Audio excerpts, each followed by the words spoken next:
नमस्कार दोस्तों। मैकेनिक्स की लास्ट क्लास में हम लोगों ने समांतर चतुर्भुज का नियम यानी लॉ ऑफ पैरेललोग्राम को समझा था। उसके दोनों फॉर्मूले डिराइव किए थे कि अगर दो फोर्स एक किसी पॉइंट पर कॉन्करेंट फोर्स थे दोनों, क्योंकि एक पॉइंट पर आ रहे थे, काम कर रहे थे। कोई भी फोर्स दो एक ही पॉइंट पर काम कर रहे हो या उनकी लाइन ऑफ एक्शन एक ही पॉइंट पर जाए तो उनको कॉन्करेंट फोर्सेज यानी संगामी बल कहते हैं। यानी दो संगामी बल जब एक बिंदु पर काम कर रहे थे और उनको समांतर चतुर्भुज की दो एडजेसेंट साइड्स यानी आसन्न भुजाओं द्वारा दिखाया गया था, तो उनका परिणामी उसी समांतर चतुर्भुज के विकर्ण द्वारा प्रदर्शित हुआ जो उसी लाइन पॉइंट ऑफ एप्लीकेशन से होकर के जा रहा था। ये उसका नियम था। उस नियम को हमने समझा, नियम को देखा हमने, और फिर ये भी देखा कि उस नियम के तहत रिजल्टेंट जो आएगा उसका वैल्यू कितना होगा, और साथ में हमने ये भी देखा उस पर कि वो जो रिजल्टेंट होगा वो कितना एंगल ड्रॉ करेगा उस पॉइंट से। यानी हमने अभी तक देखा है कि P और Q यदि दो फोर्सेज हैं, P एंड Q दो फोर्सेज हैं, तो उनका और वो एक दूसरे से थीटा एंगल पर काम कर रहे हो तो उनका रिजल्टेंट R जो होगा वो आया था क्या, P square plus Q square plus 2PQ cos theta, ये उनका रिजल्टेंट था। और किसी फोर्स P से अगर रिजल्टेंट का एंगल अल्फा बात करें तो ये था tan inverse Q sin theta upon P plus Q cos theta. ये था हम लोग का क्या, फोर्स P से इसका इंक्लिनेशन। यानी हमने बोला कि ये दो फोर्सेस काम कर रहे हैं, इस टाइप से ये दो फोर्सेस काम कर रहे हैं तो इनका जो रिजल्टेंट जाएगा वो R होगा और R की वैल्यू ये होगी। Suppose this one is P, this one is Q, और P से इस रिजल्टेंट का एंगल अल्फा हो। हालांकि ये दोनों फोर्स अपने आप में थीटा एंगल पर लग रहे थे, ये दोनों फोर्स थीटा एंगल पे लग रहे थे, लेकिन जो रिजल्टेंट इनका है वो अल्फा एंगल पर मिला। किससे, फोर्स P से।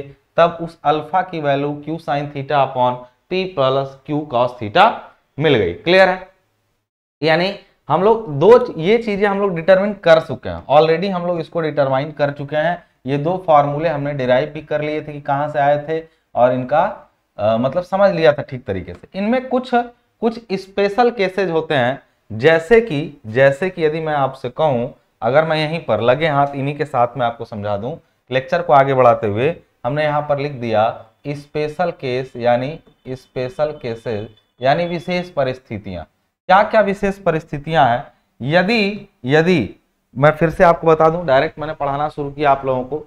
हम लोग बातचीत में कम टाइम वेस्ट करते हैं, थोड़ा बहुत मैं ही आपसे करता हूं, क्योंकि इसलिए कि मैं मोदी जी हूं, मैं मन की बात करता हूं, सुनता नहीं हूं मन की बात, ठीक है ना। लेकिन मैं यकीन दिलाता हूं कि आपको डाउट्स नहीं बचेंगे यदि किसी लेक्चर को आप अंत तक पूरा देखेंगे। बीच से ही कई बार लाइव क्लास में ये दिक्कत आती है मेरे साथ में कि मैंने जैसे अभी थोड़ी देर पढ़ाया, ठीक है, मैं ऐसे पढ़ा रहा हूं, कोई आके बाद में ज्वाइन किया, मैंने वो बात अभी थोड़ी देर पहले बताई, कोई आके ज्वाइन किया बीच में, हाँ सर वो बताइएगा, जबकि अभी मैंने बताया है। और इससे शायद मेरे अंदर इतनी क्षमता नहीं है, मैं क्रिटिसिज्म नहीं झेल पाता हूं, मेरे साथ ये प्रॉब्लम है। मैं चाहता हूं कि मैं अगर दिल लगा के पढ़ा रहा हूं तो आप दिल लगा के पढ़िए। और वास्तविकता यही है कि जब अपने मन को शांत करके आप सुनने का प्रयास करेंगे तो सब समझ में आएगा, और अगर आप बोलने का प्रयास करेंगे तो आपको कुछ भी समझ में नहीं आएगा, ये मैं जानता हूं। बिल्कुल डाउट सेशन वगैरह जो होते हैं उनमें इंटरेक्शन होना चाहिए। जब मैं आपसे बात ही करने आया हूं तो बिल्कुल इंटरेक्शन होना चाहिए। तो हम लोग डाउट सेशन लाइव रखते हैं और उसमें हम लोग बातचीत आपस में करते हैं। चैट ग्रुप है, वहां पर डिस्कशन कर सकते हैं, कोई फालतू बात किए बिना, केवल और केवल पढ़ाई, केवल और केवल पढ़ाई। बाकी ये हो हल्ला मचाना है, दिन भर बवाल मचाना है, तो मैं यूट्यूब पे आ सकता हूं, बट मेरा वो इंटेंशन नहीं है। कम रहे, अच्छी ऑडियंस रहे, ये मेरा उद्देश्य है, ठीक है ना। आइए तो हम लोग बात करते हैं स्पेशल कंडीशंस की। स्पेशल कंडीशंस क्या है मैं आपको बता देता हूं। क्या स्पेशल कंडीशन है? क्या होगा यदि ये दोनों जो फोर्स आपको दिख रहा है ना, उनके बीच का कोण 0 डिग्री हो जाए, यानी थीटा बराबर, हमने पहला स्पेशल केस में पहली स्थिति ली, if theta is equal to 0 degree. Theta 0 degree का मतलब समझ रहे हैं, there are two forces which are acting on a point and the angle between these two forces are 0 degree, that means these forces are parallel and like forces.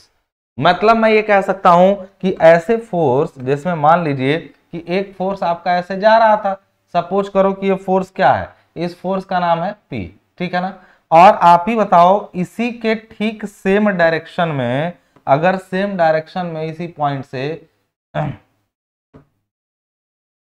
Same direction में इसी point से यदि Q भी लग जाए, ऐसे यदि Q भी लग जाए, यानी आप यहां पे ऐसे समझो कि एक P तो लगा ही हुआ था, अब एक Q भी लग गया और इनके बीच का एंगल 0 डिग्री है, यानी इनके बीच में कोई एंगल है। तो आप सीधे नहीं कह सकते हो कि सर एक फोर्स लग रहा था, दूसरा फोर्स भी लगने लगा, तो जो R होगा वो इसी दिशा में होगा और वो P प्लस Q दोनों जुड़ जाएंगे, यानी ऐसा नहीं होगा, ऐसा नहीं होगा। तो कैसे फॉर्मूला इसको सेटिस्फाई करता है? फॉर्मूला तो कहता है कि R बराबर ये होता है, मैं कह रहा हूं यहां तो हमको दिख रहा है एक फोर्स है, दूसरा भी उसी पर, मैं आपको खींच रहा था 10 न्यूटन से, कोई आके और 10 न्यूटन से सेम डायरेक्शन में खींचने लगा, तो फिर जो उनका रिजल्टेंट होगा हम दोनों का संयुक्त जो प्रभाव होगा वो इसी दिशा में होगा और दोनों लोगों का बल जुड़ जाएगा। अगर वो किसी और एंगल पे खींचे, जैसे मैं इधर खींच रहा हूं और वो उधर उल्टा खींचने लगे, तब तो भाई रिजल्टेंट कहीं और जाएगा और वो डिपेंड करता है कि कितना। तो यहां पर देखिए कैसे, यानी R बराबर हम यहाँ पे यदि लिखें सीधे सीधे तो हम लोग लिख सकते हैं, फॉर्मूला होता है क्या बताइए? फॉर्मूला होता है P square plus Q square plus 2PQ cos theta, यही तो होता है। यानी यहां से अगर थीटा बराबर हम लोग रख दें 0, तो आप जानते हैं P square plus Q square plus 2PQ और थीटा बराबर 0, यानी cos 0 डिग्री। आपको मालूम है cos 0 डिग्री का वैल्यू 1 होता है, आपको मालूम होना चाहिए। यानी यहां से हम लोग लिख सकते हैं, तो यह आएगा P square plus Q square plus 2PQ this is under root, यानी R बराबर ये क्या है P प्लस Q का होल स्क्वायर। ये ऐसा नहीं दिख रहा है आपको, ये A square plus B square plus 2AB, यानी यहां से हम लोग साफ शब्दों में कह सकते हैं P प्लस Q के होल स्क्वायर को रिप्रेजेंट कर रहा है। तो R बराबर आ गया ना, अब P प्लस Q रूट से बाहर निकाल लेंगे, तो R बराबर क्या आ गया P प्लस Q। और यहीं पर कहेंगे रिजल्टेंट, तो रिजल्टेंट का वैल्यू क्या होता है आप ही सोचिए। आपने कहा कि सर रिजल्टेंट R का वैल्यू तो P प्लस Q होगा, लेकिन एंगल वही कैसे होगा? एंगल के लिए भी देख लीजिए, यहाँ पे स्पेशल केस 1 बना के डालेगी, theta is equal to 0 then R is equal to P plus Q होगा, जो मैंने पहले ही बताया था, और एंगल भी सेम होगा इन द सेम डायरेक्शन। अब एंगल को सेम डायरेक्शन मानने के लिए आपको कोई ना कोई एंगल तो मानना पड़ेगा। जैसे अगर आप 0 डिग्री रख दें यहाँ पे, तो आप एंगल वाले फॉर्मूला में जैसे ही यहाँ पर 0 डिग्री रखेंगे यहाँ पर, तो अल्फा देखो यहाँ पर साइन 0 का वैल्यू 0 होगा, तो अल्फा तुरंत 0 हो जाएगा। नहीं, यानी एंगल का बात यदि करें इन द सेम वे, यदि आप एंगल बात करें अल्फा कितना होगा, यानी एक बल का रिजल्टेंट का झुकाव, तो रिजल्टेंट का झुकाव आप कह रहे हैं सर Q साइन थीटा, यानी Q sine 0 degree upon P plus Q cos 0 degree, यही तो है रिजल्टेंट का फॉर्मूला। अब जैसे ही तुम अरे भैया थीटा, इन दोनों बलों के बीच का कोण क्या है? 0 है, तो तुम जैसे ही 0 रखोगे अल्फा बराबर भी क्या हो जाएगा 0, यानी रिजल्टेंट वहीं से जाएगा जहां दोनों बल जा रहे हैं। ये स्पेशल केस में केस नंबर 1 है। इसी तरीके से यदि थीटा की वैल्यू 0 डिग्री के अलावा 180 डिग्री हो जाए तो तब फोर्स P माइनस Q हो जाएंगे। आपको ये जानना पड़ेगा कि यदि फोर्सेस के बीच का एंगल 180 डिग्री हो जाए, यानी एक फोर्स जहां जा रहा था दूसरा ठीक 180 डिग्री। पहला केस नोट हो गया आपका पूरा। दूसरा केस देखिए क्या कह रहा है। दूसरा केस आपसे कह रहा है, दूसरा केस कह रहा है केस 2 कि if theta is equal to 180 degree, theta is equal to 180 degree, तो उस केस में क्या होगा? उस केस में एक फोर्स यहां पे जा रहा है, मान लेते हैं कि ये फोर्स क्या है आपका, मान लेते हैं कि ये फोर्स आपका, ये फोर्स यहां से दूसरा वाला इधर लग रहा है,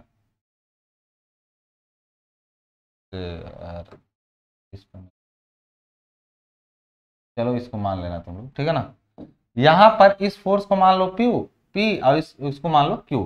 अब ये दोनों एक दूसरे से कितने एंगल पे हैं? तो ये लग रहा है 180 डिग्री पे। तो जाहिर सी बात है कि अगर ये वैल्यू P जो है यदि बड़ा है और Q क्या है छोटा है, या दोनों में से कोई भी बड़ा छोटा हो सकता है, तो मैं सीधे कहूंगा कि भाई जो R होगा वो P और Q के अंतर के बराबर होगा। अब जिसकी दिशा होगी उसकी तरफ चला जाएगा। जैसे इस फोर्स को यदि आप पॉजिटिव माने, इस फोर्स को आप निगेटिव माने, तो जो जिसका इफेक्ट रहेगा उधर चला जाएगा। मैं बस यहाँ R इज इक्वल टू जैसे ही लिखूंगा, क्या R is equal to resultant का, अच्छा दिशा रिजल्टेंट कहाँ होगा वो भी डिपेंड करता है कि कौन सा फोर्स ज्यादा है, यानी रिजल्टेंट यहाँ पर किसी एंगल पर होगा, यहाँ पर रिजल्टेंट किसी एंगल पर होगा, क्योंकि हो सकता है रिजल्टेंट इधर जाए, क्योंकि अगर Q ज्यादा रहा तो इधर जाएगा, अगर P ज्यादा रहा तो इधर जाएगा।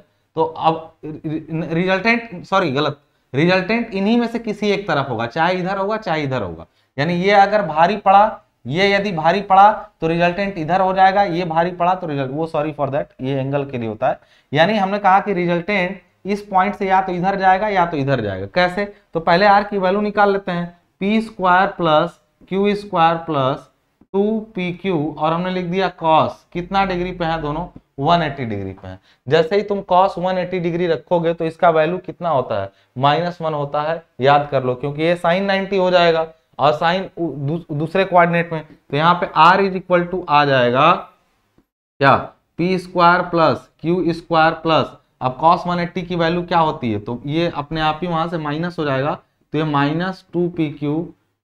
-2pq यानी r बराबर हो जाएगा, ये p माइनस क्यू का होल स्क्वायर है, तो उसी तरह निकालोगे तो ये p माइनस क्यू इसका वैल्यू आ जाएगा। बात समझ में आ रही ना? अब दिशा किस तरफ होगी, तो यार देखो p अगर ज्यादा हुआ, p का वैल्यू यदि ज्यादा हुआ तो दिशा p की तरफ होगी, यानी और q का वैल्यू यदि ज्यादा हुआ तो रिजल्टेंट की दिशा q की तरफ होगी। क्लियर है पूरी बात यहाँ पे? यानी एक केस हमने देखा कि अगर थीटा 0 हो, दूसरा केस हमने देखा कि थीटा यदि 180 डिग्री हो जाए। क्लियर है? क्या होगा यदि 90 डिग्री हो तो, यानी क्या होगा यदि दोनों फोर्स एक दूसरे से 90 डिग्री पे हो, यानी केस 3 हम लोग बात कर लेते हैं, केस 3 हमने बात कर लेते हैं, थीटा इज इक्वल टू हमने बोल दिया क्या, 90 डिग्री, यानी दोनों फोर्सेस के बीच का एंगल जो है वो कितना है, 90 डिग्री है। ठीक है, दोनों फोर्सेस के बीच का एंगल मान लेते हैं 90 डिग्री है। तो यहां से अब हम लोग बात करें रिजल्टेंट कहां होगा। अब रिजल्टेंट यानी हमको मान लेते हैं ये फोर्स आपका क्या है, P है, ये फोर्स क्या है, Q है, और ये एंगल 90 डिग्री है। यहां से R बराबर जो हो जाएगा, यहां से जो R बराबर होगा वो क्या हो जाएगा, तो R बराबर होगा फिर से वही क्या, P square plus q square plus 2pq cos 90। याद करिए cos 90 बराबर क्या होता है, 0 होता है cos 90 बराबर, यानी R बराबर सीधे सीधे होगा √p square plus q square. ये कब, जब दोनों फोर्सेस क्या हो, एक दूसरे से 90 डिग्री पे हो। डायरेक्शन इसका डिपेंड करेगा, इसका डायरेक्शन डिपेंड करेगा कि कौन से फोर्स की वैल्यू ज्यादा है। जिधर फोर्स की वैल्यू ज्यादा होगी उधर इसका जो है झुकाव होगा। इसको समझने के लिए हमेशा ये ध्यान रखिएगा कि जिधर का फोर्स ज्यादा होगा रिजल्टेंट उसकी तरफ झुका हुआ रहेगा। बात जिंदगी में यही है, जिसका जो भारी है मत हमेशा उसी की तरफ झुका रहता है, परिणाम हमेशा उसी की तरफ झुका रहता है। कहीं भी कोई भी चीज जिसका मत भारी है, जो वजनदार आदमी है, रिजल्ट हमेशा उसी के फेवर में रहता है। इसको प्रूफ भी किया जा सकता है मैथमेटिकली, मैं इसको प्रूफ भी कर सकता हूं, यदि चाहे तो मैं करके भी दिखा सकता हूं। ठीक है, कैसे? अगर 90 डिग्री है तो कई केसेस हो सकते हैं। 90 डिग्री पर है और हमने मान लिया कि इसमें, हमने मान लिया पहला केस, इसमें इसी वाले में थीटा इज इक्वल टू हमने ले लिया पहले तो 90 डिग्री। इफ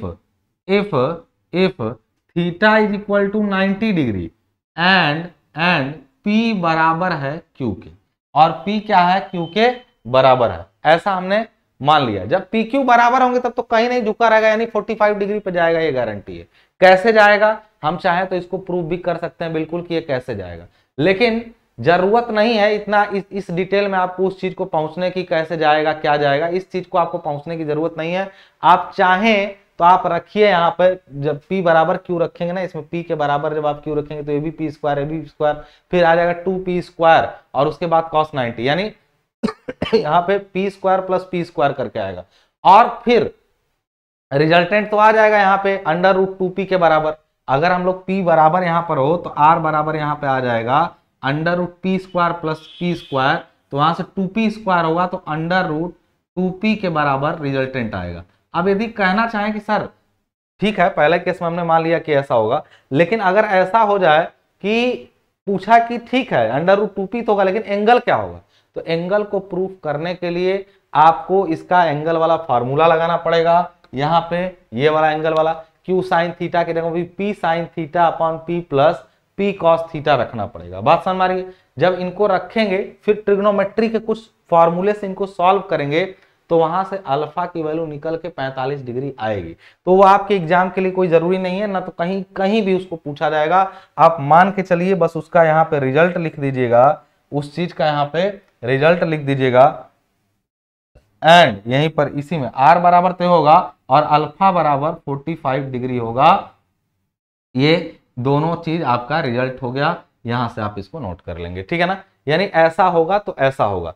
एक चीज और ध्यान रहे यहाँ पे, क्या चीज का, यहाँ पे यदि यदि यानी यदि हम लोग दूसरा केस लिखें, if theta is equal to 90 degree, लेकिन जो आपका P है वो बड़ा हो जाए Q से, P जो है वो बड़ा हो Q से, तो यानी जो उस केस में एक चीज ध्यान रखिएगा, इसको मैं पहले एक रिजल्टेंट यहाँ पे बना दे रहा हूँ, एक रिजल्ट, चलिए यहाँ नीचे बना दे रहा हूँ यहाँ पे। यानी यहाँ पर मैं कह रहा हूँ कि इस केस में यदि यहाँ पर, अच्छा कुछ लोग ऐसे होंगे जो पीछे का नहीं पढ़े हैं, डायरेक्ट इसी लेक्चर को आके देख रहे हैं, तो उनको दिक्कत होगी भाई, ये जान लें, पहले पुराना चीज क्लियर रखें तभी ये क्लियर होगा। P और Q दो फोर्सेज लगे हुए हैं, अभी P का वेक्टर बड़ा दिख रहा है Q से, तो उस केस में रिजल्टेंट हमेशा जो होगा वो P की तरफ क्या रहेगा, झुका रहेगा, और इसकी वैल्यू जो होगी, इसकी ये अल्फा जो होगा वो 45 डिग्री से कम होगा। यानी P जब Q से बड़ा हो रहा है, यानी R का वैल्यू तो तुम निकाल लोगे, under root p square plus q square plus 2p की कॉस थीटा 90 डिग्री है, तो under root q square plus, इस केस में R बराबर तो वही होगा, क्या, under root p square plus q square होगा, वो तो क्लियर है, लेकिन अल्फा जो होगा वो 45 डिग्री से कम होगा यहाँ पे। और तीसरा केस ऐसा हो सकता है कि थीटा तो 90 डिग्री रहे, लेकिन P छोटा हो जाए Q से, यानी इस बार क्या हुआ, P Q से छोटा हो गया, उस केस में क्या होगा कि ये जो Q बड़ा हो गया, Q बड़ा हो गया और P उसकी तुलना में क्या है, छोटा है, तो उस समय जो ये रिजल्टेंट जाएगा वो कहीं इधर जाएगा इस तरीके से, और इस स्थिति में अगर हम इस अल्फा की बात करें तो यहाँ पर R बराबर तो फिर से वही होगा, क्या, P square plus q square, लेकिन जैसे ही हम लोग अल्फा की बात करेंगे तो ये ज्यादा हो जाएगा किससे, 45 डिग्री से। यानी हमने 3-4 केसेज यहाँ पर देख लिए, कैसे, यानी हमने देखा यहाँ पे कि थीटा एक बार 0 डिग्री हो, एक बार 180 डिग्री हो, दूसरी बार थीटा 90 डिग्री है लेकिन पी क्यू से बड़ा है और पी क्यू से छोटा है, तो यानी यहाँ पर देख लिए हमने, अब पी बराबर भी है, तो एक बार पी क्यू के बराबर लिए हैं, एक बार पी क्यू से बड़ा लिए हैं, एक बार पी क्यू से छोटा लिए हैं। हर स्थिति में रिजल्टेंट की वैल्यू क्या है और अल्फा की वैल्यू क्या है, ये चीज हमने यहाँ पर दर्शा दी है। दर्शाने का मतलब आप समझिएगा, आप इसको ग्राफिकली तो समझ ही रहे होंगे कि यहां से आप चाहें तो आप मिला के भी देख सकते हैं कि अगर भाई पैरेललोग्राम का नियम ये भी फॉलो करेगा ना, आप इसको जब मिलाएंगे ना तो ये इसकी तरफ झुका हुआ पाएगा, और जैसे ही आप इसको मिलाएंगे, इनको मिलाएंगे, तो ये इसकी तरफ झुका हुआ मिलेगा। बात समझ में आ रही ना, तो इससे आप ग्राफिकली भी समझ सकते हैं कि पैरेललोग्राम का डायगन की तरह काम कर रहा है ना, एक आयत भी एक पैरेललोग्राम होता है, ये चीज का ध्यान रखिएगा। यानी साफ शब्दों में कहें तो हमने यहां पर देखा कि अलग अलग स्थितियां हैं, केसेज हैं, जिनमें रिजल्टेंट की वैल्यू अलग अलग होती है। सिंपली यार दो चीज याद रखना, अगर दो समान बल लग रहे हैं 90 डिग्री पे तो 45 डिग्री पे उनका रिजल्टेंट होगा, और अंडर रूट 2 और एक फोर्स के वैल्यू के बराबर होगा, ये अंडर रूट 2 एक फोर्स की वैल्यू के बराबर, यहाँ पर लिखे होंगे ना अंडर रूट 2 और किसी एक फोर्स को ले लो क्योंकि दोनों तो बराबर है। बाकी 180 डिग्री पे हम इधर से खींच रहे हैं, तुम उधर से खींचो 180 डिग्री पे, तो जो भारी पड़ेगा वो अपनी तरफ खींच लेगा, यानी रिजल्टेंट बड़े वाले की दिशा में काम करेगा, और प्लस माइनस कर लेना, मतलब तुम 20 खींचो हम 10, तो तुम उधर की तरफ 10 से खींच जाओगे, तो रिजल्टेंट 10 होगा और उधर की तरफ काम करेगा, यानी P माइनस क्यू होगा। और यहाँ पे यानी कुछ फार्मूले से हम लोग, ये रिकैप हुआ है, रिकैप का मतलब पीछे हमने ये पढ़ा हुआ था उसी का ये फॉर्मूला है, और उसी के अलग अलग केसेस हम लोगों ने यहाँ पर देख लिए। यानी आई होप आपको ये बहुत बड़ी चीज नहीं थी कि एग्जाम के पॉइंट ऑफ व्यू से यहां तक था, ये आपके एग्जाम में बड़ी तेजी से आता है, जो इसके पीछे का पूरा था ना डेरिवेशन, समांतर चतुर्भुज का नियम, वो एग्जाम के लिए बड़ा इंपॉर्टेंट है पूरा। यानी अगर 5 नंबर का देता है तो आप पैरेललोग्राम को समझाएंगे भी और साथ में उसका फॉर्मूला भी लिखेंगे या डिराइव कर दें तो और अच्छा, ठीक है। बाकी ये जो केसेज वगैरह है वो केवल समझाने के लिए, वो एग्जाम में आपके लिए बहुत इंपॉर्टेंट नहीं होते हैं, बशर्ते आपको ये दोनों फॉर्मूला याद रहेगा तो चाहे केस कोई भी रहे आप निकाल लेंगे वहां पे। क्लियर है मेरी बात, यहाँ पे क्लियर है पूरी बात यहाँ पे सभी लोगों को।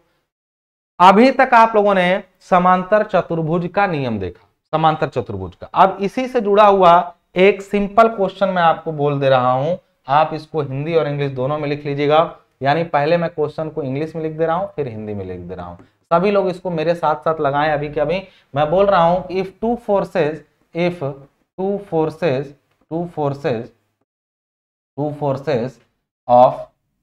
ऑफ 100 किलो न्यूटन, कम कर लो, 10 kilo newton, 10 kilo newton and 20 kilo newton, 20 kilo newton are acting on a body, acting on a body, acting on a body at an angle of 60 degree from each other, from each other, from each other. Find the value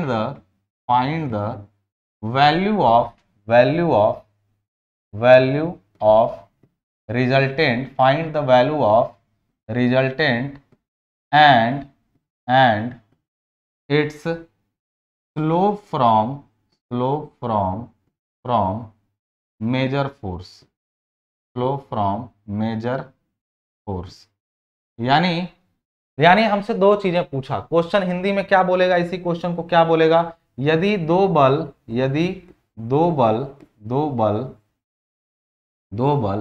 10 kilo Newton व 20 kilo Newton के एक बिंदु पर कार्य कर रहे हैं, एक बिंदु पर कार्य कर रहे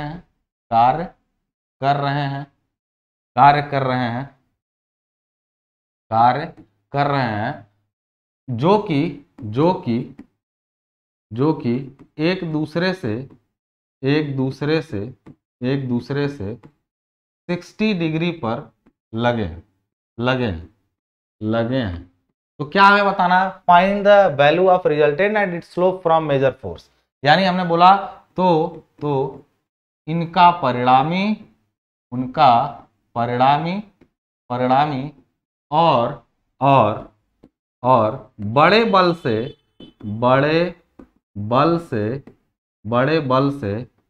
इसका झुकाव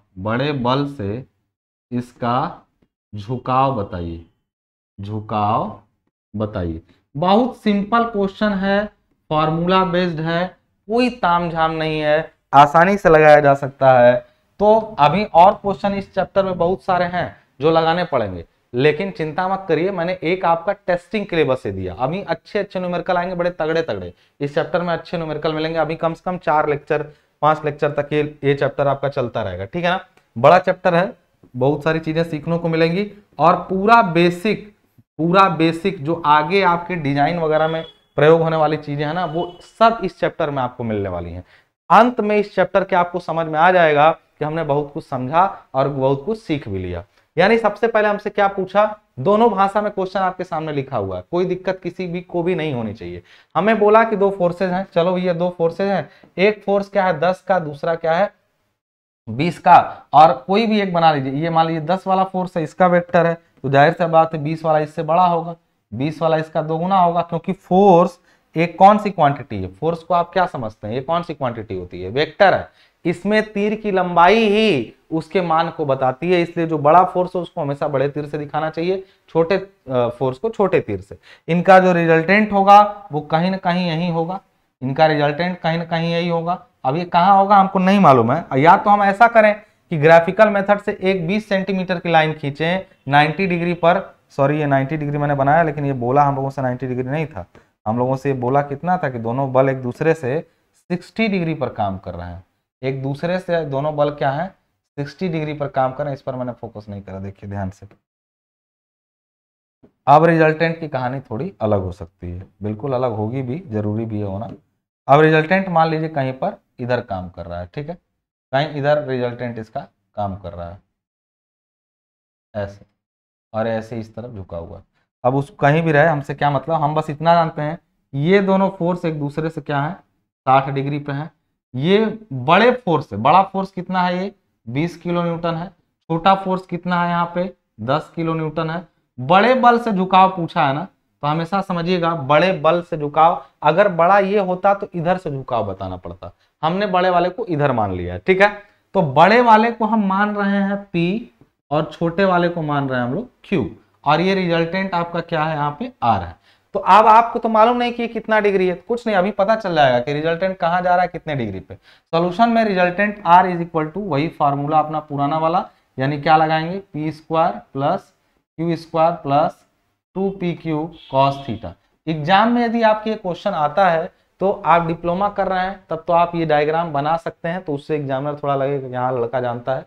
यदि नहीं भी, देखो मेन नियम ये कहता है ना कि आपको ऐसे क्वेश्चन में ये सब बनाने की जरूरत नहीं है, ये अपर लेवल की बात है, ये सब छोटी बातें आती हैं। मतलब हम लोग इसको ऐसे कैलकुलेटर पे दबा के सीधे वैल्यू लिखते हैं, आगे तुम ही पढ़ोगे तो सीधे कैलकुलेटर पे दबा के वैल्यू रखोगे, लेकिन अभी तुमको छोटा छोटा हलवा दिया जा रहा है मैकेनिक्स में, तो तुमको अच्छे से करना है, तो तुम थोड़ा डायग्राम वगैरह बना के अच्छे से करना। लेकिन जैसे जैसे तुम अपर स्टडी में बढ़ते जाओगे, हम लोग आगे जब पढ़ेंगे तो ऐसी चीजों की जरूरत नहीं पड़ती है, ठीक है।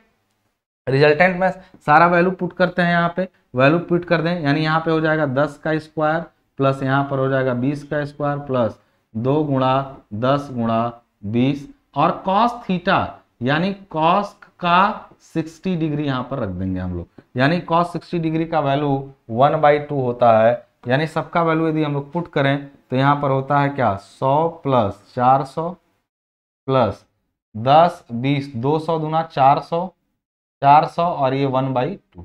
यानी यदि हम लोग इसको सॉल्व करें थोड़ा सा तो कितना हम लोग का आ जाता है 400 100 500 और ये 4 से कटा 200, 4 1 5 और 2 700। यानी यहां से हम लोग का जो रिजल्टेंट आ जाएगा वो अंडर, बेटा एक चीज और ध्यान रखना, हमेशा हमेशा ध्यान रखना इस बात को मेरी, तुम जीवन में हर जगह लगभग सक्सेस रहोगे।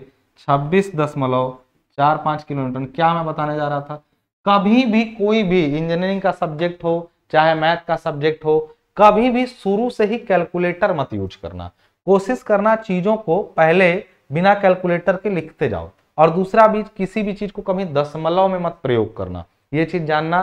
पॉइंट, जैसे यहां पर हम cos 60 डिग्री को 0.5 भी लिख सकते थे, लेकिन नहीं लिखना है, 0.5 बिल्कुल नहीं लिखना है उसकी वैल्यू। बात समझ आ रही ना। यानी आपको करना क्या है इसमें, सिंपल तरीका से इसको कि भाई जो भी वैल्यू है उसको ऑब्लिक में लिखने का प्रयास करना, पहला रूल है ये। और दूसरा रूल ये मैं कह रहा हूं कि कभी भी कैलकुलेटर का शुरू से प्रयोग नहीं, कि पता चले पहले इनको निकाल लो फिर इनको, कोशिश करना कि अंत तक ले जाना।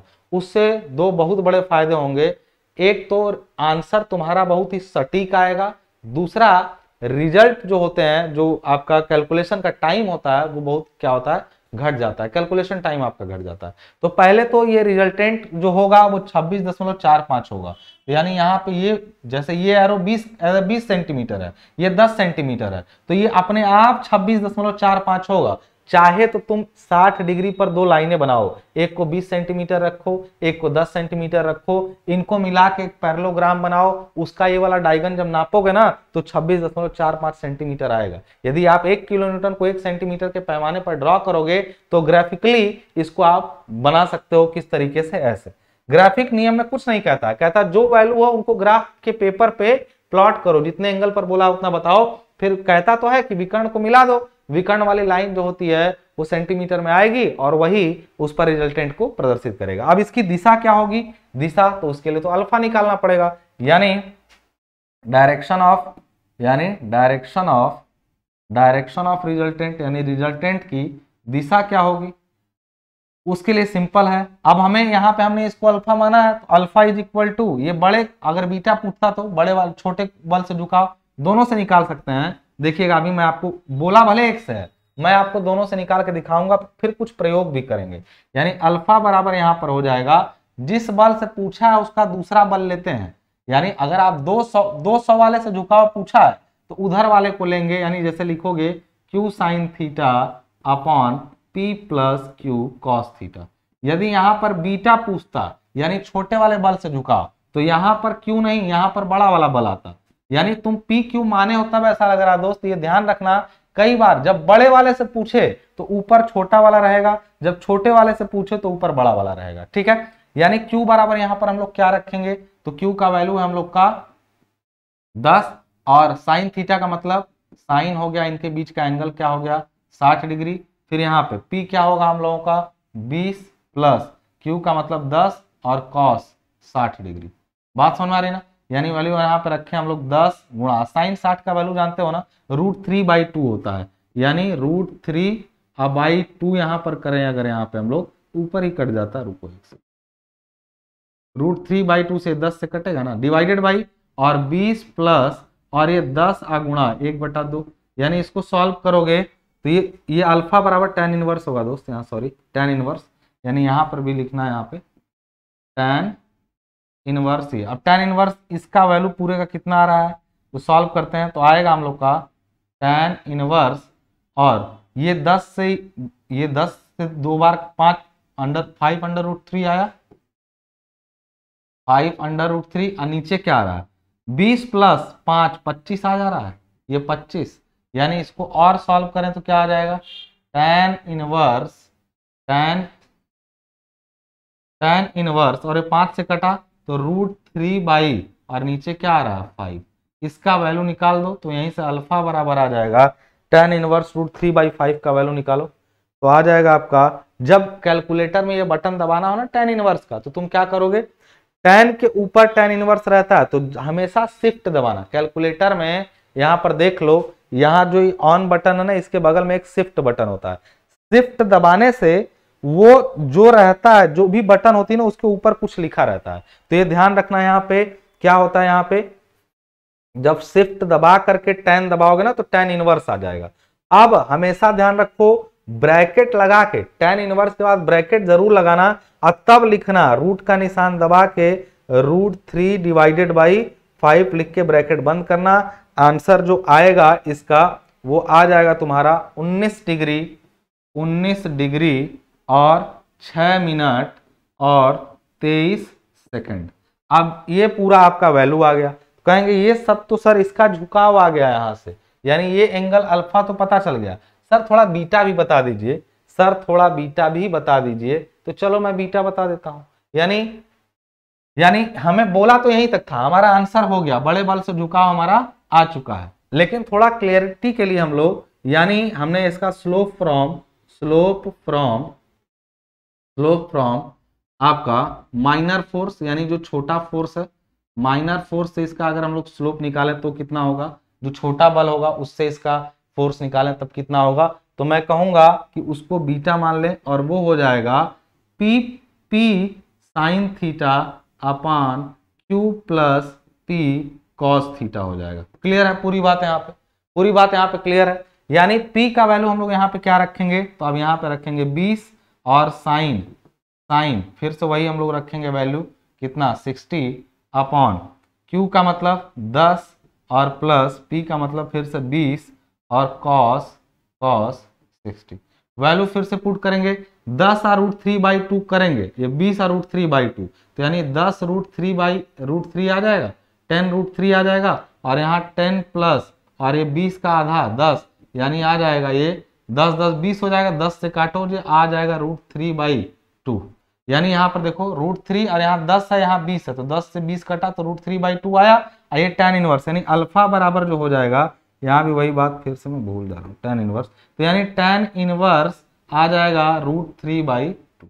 इसका वैल्यू निकाल दो, अल्फा का वैल्यू ये कितना आ रहा है, तो tan इनवर्स √3/2 का वैल्यू कितना आ रहा है, tan इनवर्स और आ जाला हम लोग का √3/2, यानी वैल्यू tan इनवर्स और आ जाएगा हम लोग का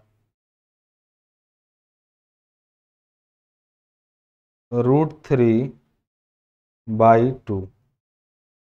वैल्यू आ गया लगभग आपका कितना 40 degree 53 minute 36 second, 40 degree 53 minute और 36 सेकंड। असल में 36.22 है, तो ये पूरा एग्जैक्ट नहीं बताता है।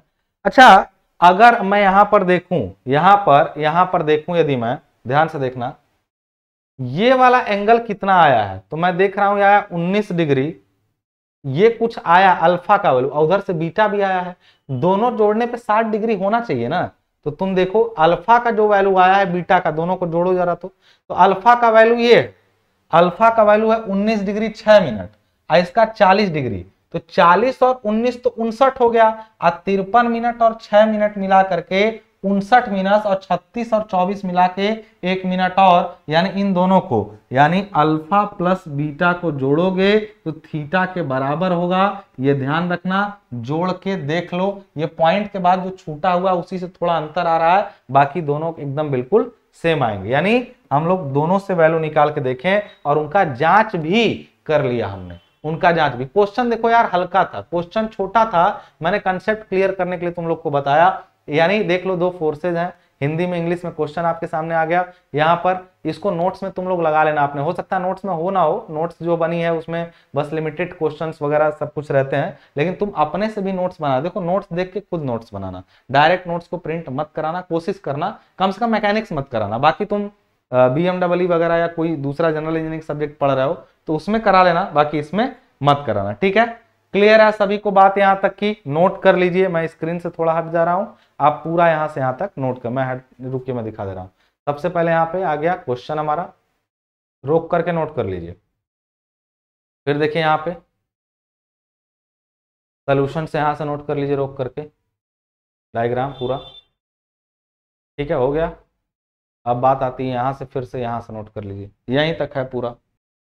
अब अगर नोट हो चुका है तो अगली हेडिंग हम लोग बना लेंगे पूरा, जो कि देखिए हमने जब शुरू किया था पढ़ना तो मैंने बोला था रिजल्टेंट निकालने के दो मुख्य तरीके थे, एक एनालिटिकल था और एक जियोमेट्रिकल था।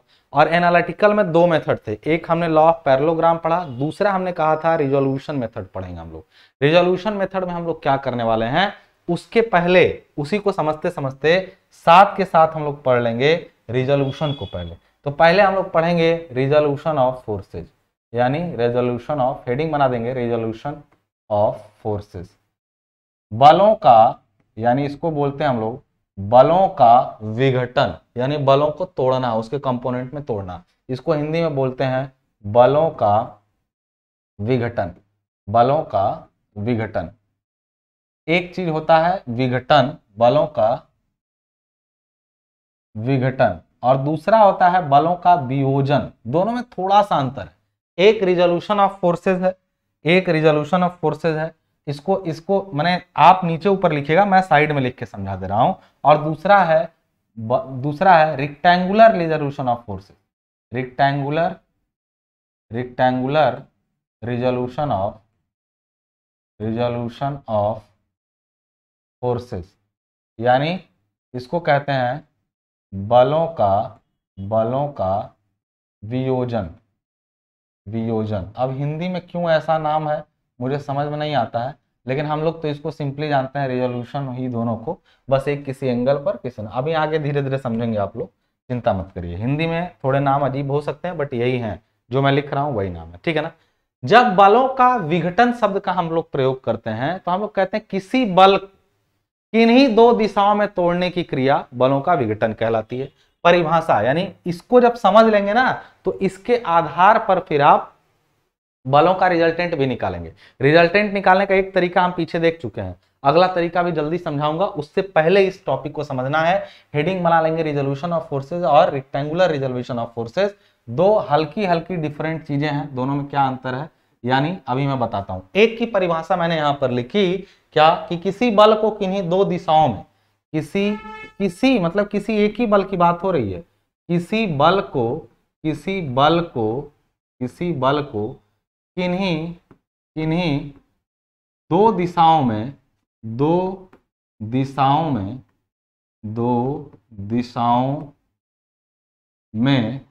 तोड़ने की प्रक्रिया, यानी दो दिशाओं में तोड़ने की प्रक्रिया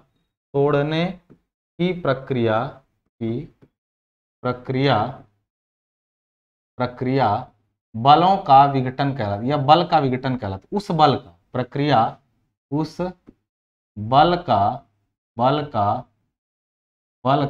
विघटन कहलाता है। विघटन मतलब उसको, क्या लिख रहा हूं यार मैं तो हिंदी लिखते विघटन, तुम लोग थोड़ा गाली जरूर दोगे लेकिन आगे के सेमेस्टर में देखना मैं हिंदी लिखता ही नहीं हूँ। और मेरे साथ वाले बच्चे जो साथ में चले थे आज उनकी हिंदी भी जबरदस्त है और इंग्लिश दोनों भाषा जबरदस्त हो गई है, तो कंपटीशन में भाषा को लेकर उनको दिक्कत नहीं होती, क्योंकि जानते हो जब तुम जेई वगैरह का पेपर दोगे ना तो जो पेपर आता है ना वो हिंदी में इतना ज्यादा शुद्ध लिखा रहता है कि तुमको उस वर्ड का, उस शब्द का मतलब ही नहीं पता चलेगा, तो तुमको इंग्लिश पढ़ना ही पड़ेगा मजबूरी में, तब बड़ी दिक्कत आती है। लेकिन मेरे स्टूडेंट्स के साथ ये प्रॉब्लम नहीं आती। तो किसी बल को किन्हीं दो दिशाओं में तोड़ने की प्रक्रिया उस बल का विघटन कहलाता है। तो किसी भी दो दिशाओं में, यानी कि यदि कोई बल इस टाइप से आर हो, यानी कोई फोर्स आर अगर ऐसे लग रहा हो, ये फोर्स क्या है आर है, तो इसको किसी भी दो दिशा में तोड़ दो। दो दिशा मतलब देखो, इसका मतलब मैं समझा रहा हूं क्या है कि क्या होता है। जैसे जान लो तुम कोई बल जब लगाते हो ना, जैसे मान लो कोई फोर्स तुमने इस टाइप से ऐसे अप्लाई किया किसी चीज पे, तो जानते हो तुम्हारे बल का जो प्रभाव है ना, बल का तुम्हारे जो प्रभाव है वो हल्का इधर भी पड़ता है, हल्का इधर भी पड़ सकता है, बस लंब दिशा में कोई प्रभाव नहीं पड़ता है। बल का लंब दिशा में कोई प्रभाव नहीं पड़ता है। मतलब अगर अगर हम किसी चीज को धक्का दे रहे हैं तो उसके तिरछे जो चीज है ना उस पर भी मेरा प्रभाव पड़ेगा, हल्का जो नीचे तिरछा है उस पर भी, लेकिन इस परपेंडिकुलर वाली दिशा में कोई प्रभाव नहीं पड़ता है। किसी भी बल का उसके लंब दिशा में कोई प्रभाव नहीं होता है, शून्य प्रभाव होता है, लेकिन उससे 90 डिग्री से कम एंगल पर कुछ न कुछ प्रभाव उस बल का पड़ता है। इसका एप्लीकेशन यानी इसका जो प्रयोग है वो आपको जल्दी ही मिलेगा। अभी के लिए मान लीजिए कि यदि ये बल इधर लगा है तो इधर काफी ज्यादा है, यानी आर के बराबर लगा है, ठीक ठाक है ये, लेकिन इससे कुछ डिग्री झुका हुआ, देखो इस दिशा में अगर मैं बात करूं, इस दिशा में इस बल का कोई प्रभाव नहीं पड़ेगा, यानी यहां पर ये बल पूरी तरह से शून्य होगा। और इसी तरीके से यहां पर एक बल अगर देखें तो इसका यहां भी ये पूरा बल शून्य होगा। अब एरो है तो कहोगे सर एरो रहना ही नहीं चाहिए, बिल्कुल नहीं रहना चाहिए, इसलिए मैं दिखाऊंगा भी नहीं। मैं बता रहा हूं कि आर का प्रभाव इस दिशा में नहीं पड़ने वाला है, लेकिन मैं यहीं पर अगर आपसे बात करूं, यहीं पर मैं अगर आपसे बात करूं कि आर का क्या अन्य दिशाओं में भी कोई प्रभाव नहीं पड़ेगा? नहीं। अगर आर का कुछ इस दिशा में देखें और कुछ आर का ही कुछ इस दिशा में प्रभाव देखें तो बिल्कुल पड़ने वाला है। आर का इन दिशाओं में प्रभाव जरूर पड़ेगा, ये जान लीजिएगा। कैसे पड़ेगा? तो ये आर है, जैसे तुम यही समझो कि दो बल मिलकर एक रिजल्टेंट बनाते हैं ना, तो रिजल्टेंट का प्रभाव अन्य कई दिशाओं में पड़ता है। बस इतना जान लीजिएगा, रिजल्टेंट का प्रभाव अन्य कई दिशाओं में पड़ता है। क्लियर है बात? तो कैसे हम लोग पता करेंगे कितना है? तो अभी पता कर लेंगे इसको कितना है। तो इसके लिए आपको पहले तो इसको ठीक से बनाइए जरा, आर को। ठीक है। और ये जो जाएगा वो कैसे जाएगा, ताकि ये इनका यही दोनों इसका प्रभाव पड़ेगा। अब यहां से हम लोग जानते हैं कि इसके जो प्रभाव हैं, इसके जो प्रभाव हैं वो कुछ इस टाइप से पड़ रहे हैं, ठीक है ना, इस टाइप से। तो इसका कितना प्रभाव, आर का प्रभाव मान लेते हैं कि ये पी है और ये क्यू है। तो आप एक चीज बताइए, कोई भी फोर्स लग रहा होगा और वो मान लीजिए उसके अल्फा डिग्री पर और उसके बीटा डिग्री पर उसका क्या प्रभाव पड़ेगा, अल्फा और बीटा डिग्री पर उस बल का क्या प्रभाव पड़ेगा, यानी उसके दो कंपोनेंट होंगे। अब सीधी सी बात, किसी भी बल के लंब दिशा के अलावा या अपोजिट दिशा के अलावा दो कंपोनेंट काम करते हैं, ठीक है ना। और अपोजिट दिशा में भी कंपोनेंट पड़ता है लेकिन निगेटिव इफेक्ट डालेगा। अब चलो वो थोड़ी ज्यादा हो जाएगी, तुम दिमाग खराब हो जाएगा। मैं सरल शब्दों में तुमको समझा रहा हूं कि अगर कोई बल हम ऐसे लगा रहे हैं, ठीक है, अच्छा सपोज करो अगर ऐसा नहीं होता, ऐसा समझो कि कोई वस्तु नीचे गिर रही होती है, कोई नीचे वस्तु गिर रही है, उस पर नीचे बल काम कर रहा है और उस बल को तुम ऐसे धक्का मार दो तो वो आगे जाके गिरेगा। क्यों ऐसा हुआ? कारण वो तो नीचे जा रही थी और हमने धक्का तो आगे दिया, तो एक फोर्स हमारा उस डायरेक्शन में, नीचे वाली डायरेक्शन को ऊपर तो नहीं भेज पाया। अब तुम ऐसे समझो कि कोई वस्तु ऐसे है ना, वो नीचे गिर रही है, समझो जरा, यहाँ पे नीचे गिर रही है, तो मैं अगर गिरते समय इसको ना, एक फुटबॉल हमारी तरफ सपोज आ रहा है और फुटबॉल नीचे जा रहा था, हमने उसको ऐसे तिरछे धक्का मारा। जब मैं उसको तिरछे जब धक्का मारूंगा ना तो उसमें दो क्रियाएं होंगी। इसका ये कंपोनेंट, ये जो इस पर जा रहा है ना, ये इसके दो कंपोनेंट में टूटेगा। ये फुटबॉल किधर जाएगा मालूम है? ये फुटबॉल अब यहां पहुंचेगा, फिर ये फुटबॉल यहां पहुंचेगा। इसका मतलब समझ रहे हो क्या हो रहा है? ये पहले की तुलना में थोड़ा ऊपर और थोड़ा आगे, फिर थोड़ा ऊपर और थोड़ा आगे, थोड़ा ऊपर और थोड़ा आगे, यानी हमारा जो फोर्स, हमने तो फोर्स ऐसे, मतलब यार फुटबॉल आ रहा था, हमने ऐसे फोर्स मार दिया उस पर, हमने फोर्स उस पर ऐसे मार दिया, ठीक है। और जैसे ही हमने फोर्स ये पुश किया, the direction of force is this, तो फुटबॉल भले जा उधर रहा है लेकिन असल में हम देखें, गौर करें तो वो ऊपर भी जा रहा है और आगे भी बढ़ रहा है। यानी हर फोर्स का दो कंपोनेंट होता है। मेरा बात समझ गया ना? इसी तरीके से रिजल्टेंट आर के दो कंपोनेंट हैं और वो कंपोनेंट कौन कौन से हैं? तो अभी तो मैं उसके झुके हुए कंपोनेंट की बात कर रहा हूं। झुके मतलब होता है कि कुछ डिग्री पर झुके कंपोनेंट की बात कर रहा हूं। अगर मैं इसी तरीके से अगर दोनों को परपेंडिकुलर लूंगा तो उसी को विभेदन कहते हैं। विभेदन के बारे में मैं बात करूंगा किसी बल को दो परस्पर लंब दिशाओं में तोड़ने की क्रिया, यानी इसकी परिभाषा क्या होगा, किसी बल को किसी भी दो, देखो किसी बल को दो दिशाओं में, किसी भी दो दिशा में, लेकिन किसी बल को दो परस्पर लंब, परस्पर मतलब म्यूचुअली परपेंडिकुलर, परस्पर लंब दिशाओं में तोड़ने की प्रक्रिया, दिशाओं में, इंग्लिश भी बोल दे रहा हूं, दिशाओं में तोड़ने की प्रक्रिया, यानी मैं कह सकता प्रक्रिया इसका वियोजन कहलाती है, इसका वियोजन कहलाती है, इंग्लिश में बोले तो कहलाती है determining the component of forces in two mutual perpendicular direction, यानी determining the components of a force in two mutually perpendicular direction is called rectangular resolution of forces, and determining the components of a force in any two direction is called resolution of force। उसमें rectangular resolution, इसमें normal resolution। तो दोनों में क्या होगा, दोनों में अगर हम इसको बीटा एंगल पर और थीटा एंगल पर जोड़ने जाए, और इसमें कैसे होगा, तो इसमें दोनों बल जो होंगे वो कैसे होंगे, एक इधर होगा और दूसरा इधर होगा। एक्चुअली ये पहले नहीं आए हैं, पहले तो इनका रिजल्टेंट जो है वो है, पहले इनका रिजल्टेंट ऐसे रहा होगा, ऐसे, और इसके दो कंपोनेंट टूटे, एक कंपोनेंट इसका यहां से टूटा, ये जो कि ये मान लीजिए यहाँ पे इस बल से इसका एंगल थीटा है, तो इस इधर वाले से क्या होगा 90 माइनस थीटा होगा, क्योंकि ये परस्पर लंब टूटे हैं, इसमें लंबवत की बात नहीं है, एक अल्फा डिग्री पे बीटा डिग्री पे। तो दोनों का इंग्लिश भी मैंने बोल दिया। अब इनको अगर हम लोग निकालने का करें कि कैसे निकलेगा, तो इसमें हम लोग सिंपल लिखते हैं, अगर ये फोर्स है ओ ए है लाइन, ये ओ बी है और ये ओ सी है, तो हम लोग करते क्या है इसमें, साइन रूल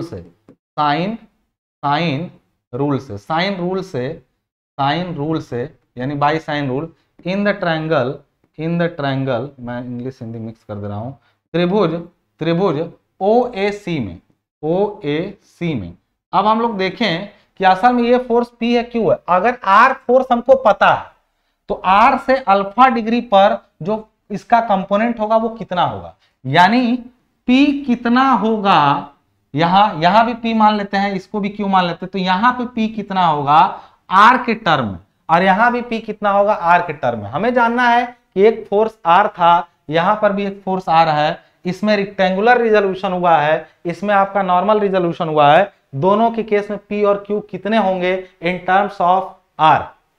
पहले तो मैं निकालना बताऊंगा, लेकिन इसका प्रयोग मैं आपको बाद में बताऊंगा, इसी क्लास के बाद में। तो पहले निकालना सीखो। कई बच्चों को अगर अभी ये दिक्कत आ रही है कि सर आप कर क्या रहे हैं, तो थोड़ा सा रुक जाओ, थोड़ा सा पढ़ लो, इसके बाद वाले क्लास में ना इसका जब प्रयोग पढ़ोगे तो मजा आ जाएगा। तो पहले हम लोग इसका देखेंगे त्रिभुज OAC में, फॉर्मूला डिराइव कर लेते हैं। OAC में क्या हमको देखना है, तो हम लोग सिंपल देखते हैं साइन रूल से। अगर साइन रूल लगाते हैं हम लोग त्रिभुज OAC में साइन रूल से, तो अगर ये अल्फा है, ये भी देखो ये बीटा है ना, और ये दोनों लाइनें तो परपेंडिकुलर होंगी क्योंकि आमने सामने की भुजाएं, तो ये अगर बीटा है तो ये भी बीटा होगा। और ये एंगल कितना बचा, तो लिखेंगे त्रिभुज के तीनों कोणों का योग होता है 180, और 180 में से दो कोण घटा दो, यानी अल्फा प्लस बीटा को घटा दो, तो ये वाला एंगल होगा 180। एंगल कितना होगा, ये एंगल होगा 180 माइनस अल्फा प्लस बीटा, ये एंगल होगा, ठीक है ना। अब इसमें साइन रूल से यदि हम लोग लगाएंगे तो हम लिखेंगे OA बाई, यानी लिख सकते हैं OA बाई साइन बीटा बराबर OA बाई साइन बीटा लिखे हैं। अब हम लिख रहे हैं यहां पर AC बाई साइन अल्फा। ये साइन रूल क्या कहता है, साइन रूल कहता है कि जो भुजा है उसके सामने की कोण का ज्या यानी साइन समानुपात होता है, यानी हम अगर OA साइड लिए तो इसके सामने का कोण साइन बीटा, यानी OA बाई साइन बीटा बराबर होगा AC अगर साइड है तो AC बाई साइन अल्फा, और इसी तरह से OC यानी OC बाई साइन, अब ये एंगल कितना है 180 माइनस अल्फा प्लस बीटा, ये होगा इस साइन रूल कहता है। साइन रूल से ऐसा सामने आया है हमारे, यानी हम लोग ऐसा लिख सकते हैं यहाँ पे कि यहाँ पर क्या भाई sine of 180 minus alpha plus beta, इसको हम लोग साइन अल्फा प्लस बीटा बोल सकते हैं। साइन 180 माइनस अल्फा बराबर साइन अल्फा होता है। तो यहां से अगर हम लोग इसको सही कर लें तो ओ ए क्या है, ओ से ए पी फोर्स है, यानी P by sine beta, sign beta बराबर होगा ए सी। ए सी कितना हम लोग का, ए से सी, ये क्यू के बराबर है, यानी यह Q by sine alpha, sine alpha बराबर ओ सी, ओ सी आर वही फोर्स है, आर अब बटा ये हो जाएगा साइन 180 माइनस अल्फा बराबर साइन अल्फा, यानी साइन अल्फा प्लस बीटा हो जाएगा।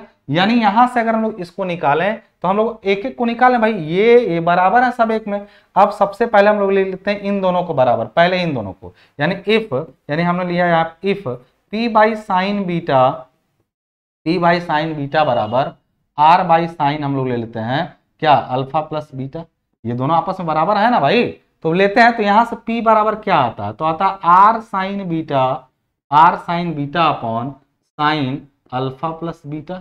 ये किसका वैल्यू आया है, ये आया है p का वैल्यू, यानी हम लोग कह सकते हैं ये p का वैल्यू आया है।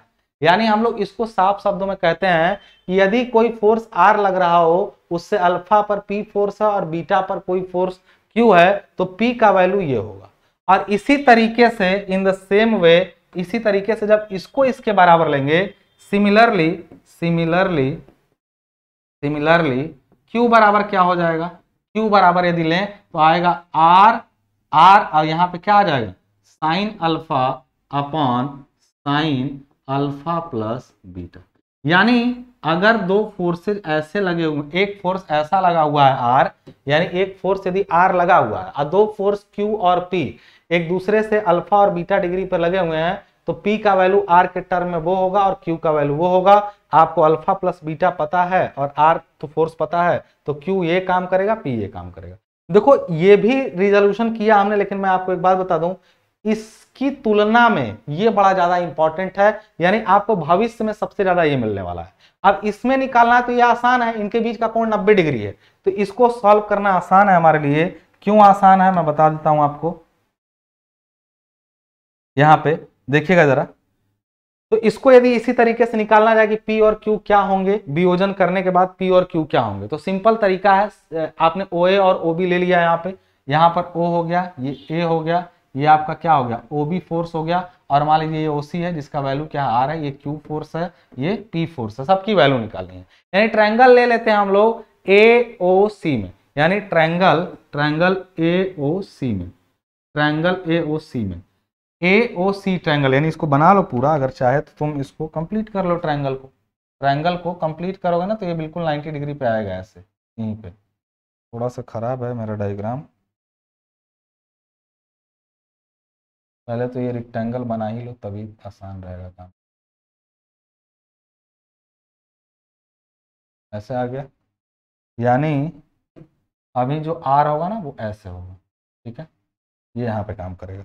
यानी यहाँ पे अगर हम लोग ट्रायंगल ले लें AOC में, AOC ट्रायंगल में, तो हम लोग क्या लिख सकते हैं, यहाँ पर cos थीटा बराबर यदि हम लें, cos थीटा बराबर cos थीटा, ये यार आसान है मैं बताता हूँ, cos थीटा लोगे तो आधार अबटा कर्ण, यानी P आधार, यानी लिख सकते हैं OA बाई OC, यानी लिख सकते हैं OA है P और अपान OC कितना है, R है, OC यही R है ना, R को लिख सकते हो ना। यानी तुम P बराबर क्या लिख सकते हो, तो लिख सकते हो R cos theta, R cos theta, ये ध्यान रखना। यानी P बराबर होता है R cos थीटा, और इसी तरह ये वाला जब ट्रायंगल लोगे ना, ये वाला या इसी वाले ट्रायंगल से भी तुम इसका वैल्यू, अगर यही Q का वैल्यू निकाल दो, यहीं से Q का वैल्यू निकाल लो, इसी ट्रायंगल में अगर cos की जगह साइन ले लो तो साइन थीटा बराबर, यानी इसी AOC में ही साइन थीटा बराबर लोगे तो AC बाई, यानी लंब बटा आधार AC बाई OC, यानी AC का वैल्यू देखो ये Q के बराबर है, यानी ले लो यहाँ पर Q बाई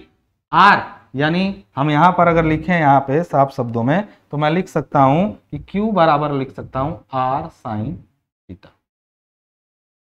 यानी देखो ये चीज याद रखना हमेशा कि जब भी एक फोर्स का दो कंपोनेंट ढूंढा जाएगा, तो अगर वो फोर्स किसी फोर्स एक मतलब R है, अगर उससे थीटा डिग्री पर जो झुका हुआ है ना, तो वो हमेशा cos का कंपोनेंट होता है, यानी P बराबर हमेशा R cos थीटा होगा, और Q बराबर हमेशा, जो देखो अगर कोई फोर्स ऐसे लगा हुआ है, ठीक है ना, तुम पूछो कि उससे थीटा डिग्री पर ये कितना होगा, मान लो ये ए है और ये एंगल थीटा है, तो तुम बोलना अगर ये फोर्स ए है ना तो ये थीटा डिग्री जो झुका हुआ है वो ए कॉस थीटा होगा, और जो जो थीटा के बाद है ना ये दूसरा वाला, ये चुपचाप ये साइन थीटा कर देना, ये आएगा, ये याद करके खाली रहो इस चीज को, ये आना ही आना है।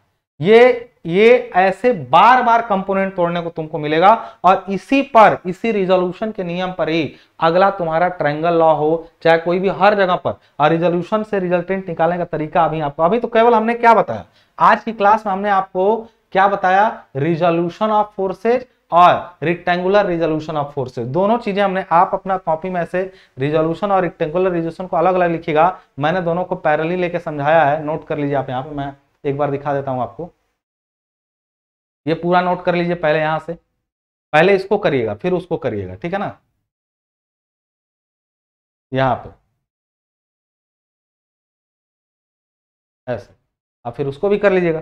तो एक चीज ध्यान रखना है यहाँ पे दोस्त, कि इसको जब तुम पूरा समझ लिए हो तो अगले वाले क्लास में तुम इसका देखोगे रिजल्ट, धड़ाधड़ से रिजल्ट देखोगे, यानी हर बल को तुम उसके कंपोनेंट में ब्रेक करके रिजल्टेंट निकालोगे। जल्दी ही मिलेंगे अगले वीडियो में, तब तक के लिए मुझे दीजिए इजाजत, धन्यवाद।